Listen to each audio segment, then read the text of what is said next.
Alhamdulillah wassalatu wassalam ala Rasulillah sallallahu alaihi wasallam wa ala alihi wa sahbihi wa man tabi'ahu bi ihsan ila yaumil qiyamah.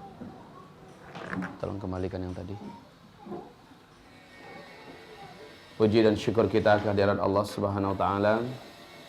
Salawat dan salam untuk Nabiullah Muhammad sallallahu alaihi wasallam. Alhamdulillah kita mungkin jenuh mendengarkan uraian-uraian yang untuk orangnya seperti kita-kita berkaitan dengan melulu pakar-pakar barat saja yang diceritakan tentang masalah pendidikan. Seolah Islam tidak punya pakar-pakar pendidikan. Islam ini pernah sampai kepada puncak di mana barat saja seperti bermimpi untuk sampai ke posisi kita saat itu. Tadi sekilas disampaikan oleh Ustaz Zainur betapa barat masih begitu bodohnya saat Islam mengirimkan jam ke tangan mereka. Lalu mereka berkata, apa ini? Makhluk apa ini? Kemudian jamnya berbunyi. Mereka katakan situ ada setan. Saking bodohnya mereka. Lalu akhirnya bahasa Arab menjadi bahasa yang paling digila-gilai oleh dunia ketika itu. Mereka merasa belum maju dan belum canggih kalau belum pandai bahasa Arab. Persis seperti kondisi kita pada hari ini. Kita merasa sangat mundur, kita merasa sangat bodoh pada hari ini kalau belum pandai bahasa Arab. Belum pandai bahasa Inggris. Sedikit-sedikit apapun di dunia ini kalau ada bahasa Inggris berarti ada modernnya. SD kalau sudah mulai belajar bahasa Inggris, SD-nya dianggap SD-nya maju. Begitu juga apapun pendidikan dan apapun namanya perusahaan, kalau belum ada umpamanya spesifiknya berkenaan dengan masalah kebarat-baratan, belum dianggap maju. Masya Allah. Padahal hamba-hamba Allah yang kami muliakan, coba ceritakan kepada kami, ada enggak zamannya atau sejarahnya pernah secara konkret penguasa di muka bumi ini selain Islam yang pernah menggenggam bumi sekaligus 2/3 bumi? Kalau ada, siapa? Penguasanya di zaman apa? Dengan teori apa? Kemudian hasil daripada kekuasaan itu akhirnya seperti apa? Ada tidak? Tidak kita temukan. Ketika Napoleon Bonaparte berhasil menaklukkan sana dan itu, ternyata pertumpahan darah, kehancuran, serta penghinaan derajat manusia dan sebagainya itu dilakukan. Ketika Hulagu Khan, Genghis Khan mampu menaklukkan negeri-negeri dengan kehancuran, kematian massal, penghinaan terhadap derajat kemanusiaan dan pelanggaran besar-besaran dan sebagainya. Hasil yang mereka lahirkan adalah menjadikan manusia ini seperti hidup di hutan rimba, bahkan lebih bejat daripada hutan rimba. Kalau harimau, singa itu bisa membunuh untuk mereka makan saja, dan itu pun tidak perlu banyak, paling hanya satu, dan mereka bagi-bagi.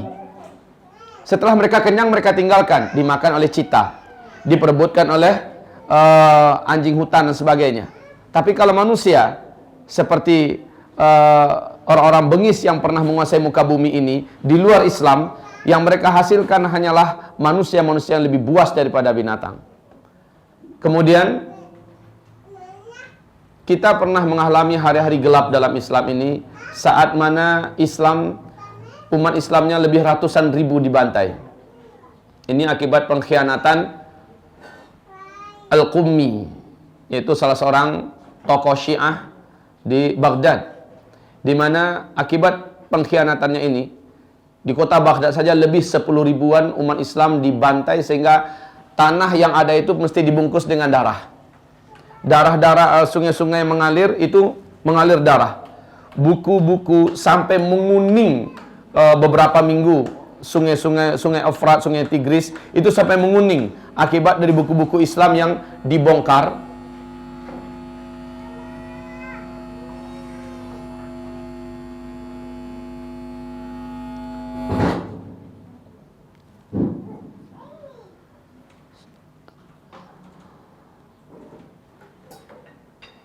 Berapa banyaknya khazanah Islam yang hilang.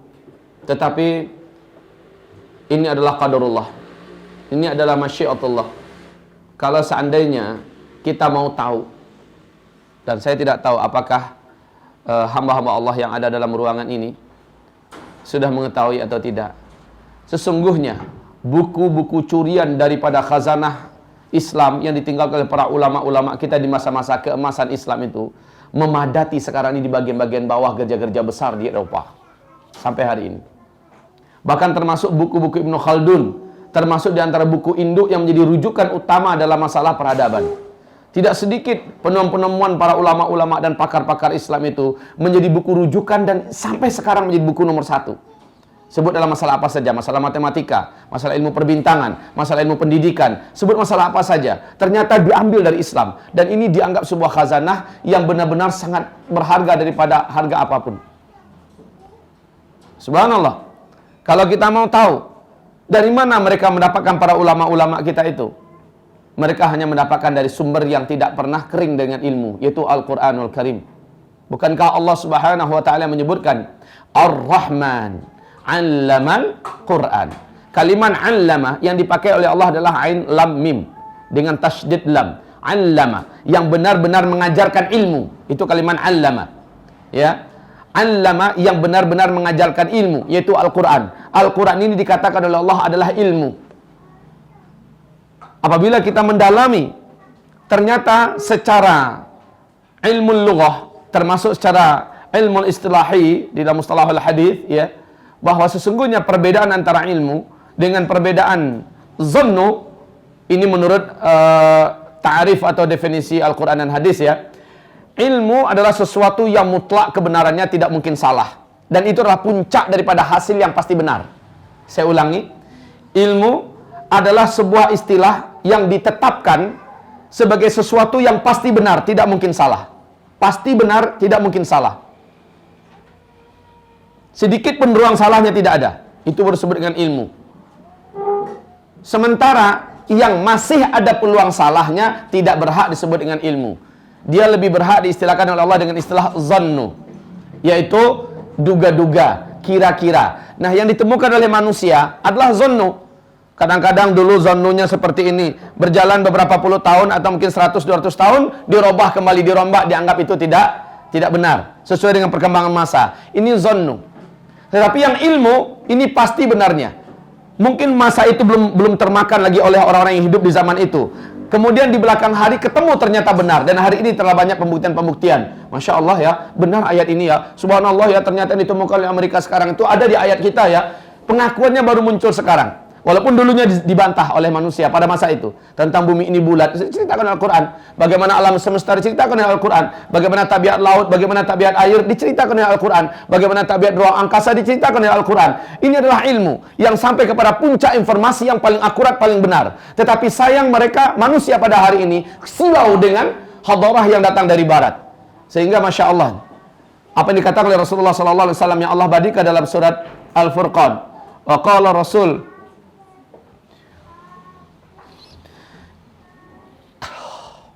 wa qala Rasul, ya Rabbi, inna qaumi ittakhadhu hadzal Qur'ana mahjura.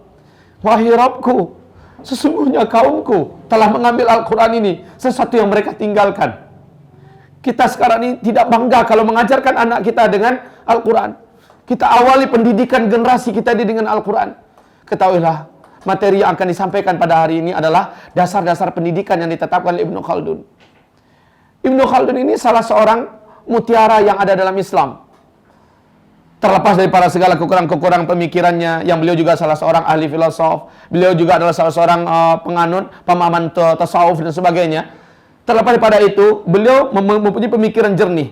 Sehingga Muhammad Iqbal berkata tentang sosok Ibnu Khaldun ini, sesungguhnya apa yang ditetapkan dan ditulis secara nazariyah dan teori-teori Ibnu Khaldun dalam kitabnya Al-Muqaddimah itu, ini tidak terlepas daripada ruh yang ada di dalam Al-Quran. Tidak terlepas daripada ruh yang ada dalam Al-Quran. Sekarang ini Ibnu Khaldun sudah diangkat dan dianggap sebagai grandfather, ya, bapak moyang daripada pencetus kaidah-kaidah ilmu sosial, ilmu kemasyarakatan, dan termasuk ilmu pendidikan.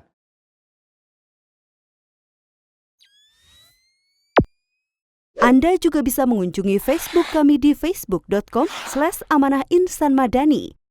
Atau bisa tonton kami di youtube.com/sahabatyamima. Dan follow Twitter kami di twitter.com/@sahabat_yamima. Sahabat Yamima peduli dan memahami.